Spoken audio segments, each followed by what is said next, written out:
বিসমিল্লাহির রহমানির রহিম। একটি বিষয় আমার ভাবতে খুব অবাক লাগে।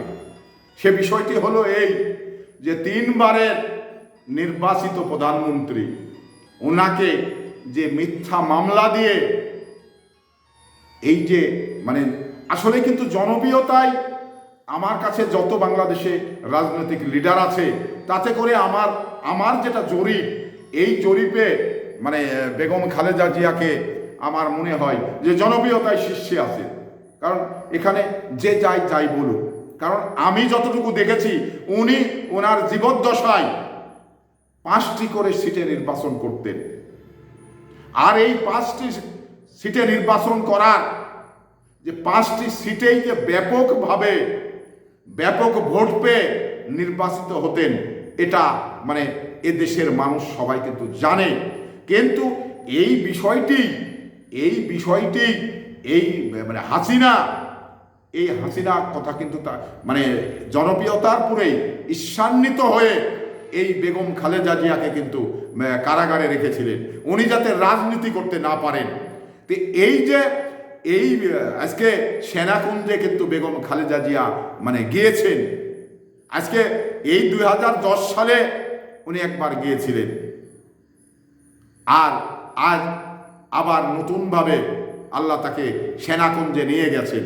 তো এই যে কথা এই যে কাজকামগুলো, এটা বাংলাদেশের রাজনীতিটা তো আসলেই খুব হিংসাত্মক রাজনীতি কে কাকে দাবিয়ে রাখতে পারে, এটাই বাংলাদেশে এই খুনি হাসিনা রাষ্ট্র পরিচালনা করাই, এটা আমরা কিন্তু প্রতীয়মান হয়েছে, আমরা বুঝতে পেরেছি। তো আসলে একজন রাজনৈতিক লিডার হিসাবে জনপ্রিয়তা, হাসিনা তো সবে মাত্র একটি সিটে নির্বাচন করে, সেটা তার বাপের সিটে গোপালগঞ্জে। এই গোপালগঞ্জে তাকে এবারও ভোট চুরি করে ক্ষমতায় আসতে হয়েছে। যা ভোট ছিল তার চেয়ে ওভার কাস্ট করেছে, এটা কিন্তু গণমাধ্যমে এসছে। তাহলে সে নির্বাচন ফেয়ার নির্বাচন করে ক্ষমতায় আসার ক্ষমতা কিন্তু হাসিনার নেই।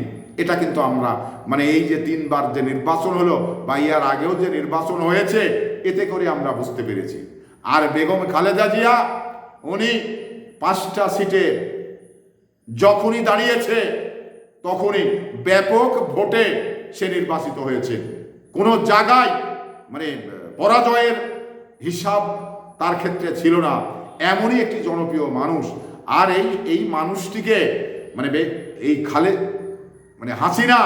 হাসিনা যে তার জনপ্রিয়তা দেখে উনি কিন্তু ঘাবড়িয়ে গেছেন, যার কারণে হিংসা করে তাকে যে জেলখানায় রেখেছিল যে সে যাতে রাজনীতি করতে না পারে।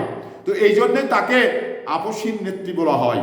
কখনো উনি আপোষ করেননি, ন্যায়ের কাছে কখনো মাথা নত করেননি এই নেত্রী বেগম খালেদা জিয়া। আর এই খালেদা জিয়াকে আপনারা দেখেছেন ক্যান্টনমেন্টে থেকে তাকে এক কাপড়ে এই হাসিনা তার মুক্তিযোদ্ধায় কোটাতে পাওয়া বাড়ি, আর সেই বাড়িটা ছেড়ে এক কাপড়ে বের করে দিয়েছিল।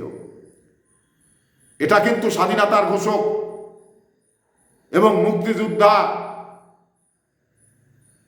রাষ্ট্রপ্রধান, এরপরেও ওনার ওয়াইফকে এক কাপড়ে বাড়ি থেকে বের করে দিয়েছে।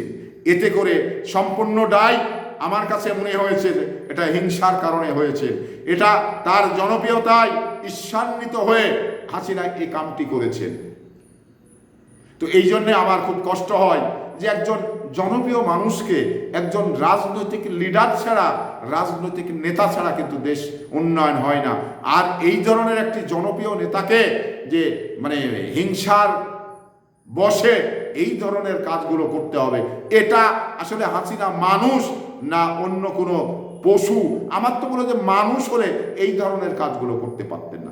ওনার ভিতরে মানবতা বোধ থাকলে এই ধরনের কাজগুলো করতে পারতেন না। উনি প্রতিশোধ নেওয়ার জন্যেই যা কিছু করার প্রয়োজন সেটাই করবে। আপনি সেনাবাহিনীর একজন মেজরকে আপনি গণমাধ্যমে দেখেছেন, বিষয়টি এখনই খুব আলোচনায় এসেছে এই যে বজলুল হুদা, এই বজলুল হুদাকে সে জেলখানায় ঢুকে হাসিনা নিজে জবাই করেছে। এটা কখনো শুনেছেন যে একজন রাষ্ট্রপ্রধান ফাঁসির আসামিকে জবাই করে? এই হাসিনা করেছে। তার ভিতরে কত হিংসায় জর্জরিত, তার ভিতরে এই রাষ্ট্র পরিচালনা করার গুণ আছে কিনা এটা আপনাদের ভাবতে হবে। তো সংগ্রামী উপস্থিতি, আসলে রাজনৈতিক লিডার হিসাবে বেগম খালেদা জিয়া, তার কোনো বিকল্প নেই। আগামীতে বেগম খালেদা জিয়া এদেশের প্রধানমন্ত্রী, ওনার কোনো বিকল্প নেই। আসলে আমরা এই বেগম খালেদা জিয়া আর এই খুনি হাসিনার ভিতরে মানে আকাশ পাতাল ডিস্টেন্স রয়েছে। যা মানে হাসিনা এমনই একটি নোংরা মানুষ, এমনই একটি বেহুদ্দি মানুষ, যা ওর কথা সমালোচনা করতেই বাংলাদেশের মানুষের ঘৃণা হয়।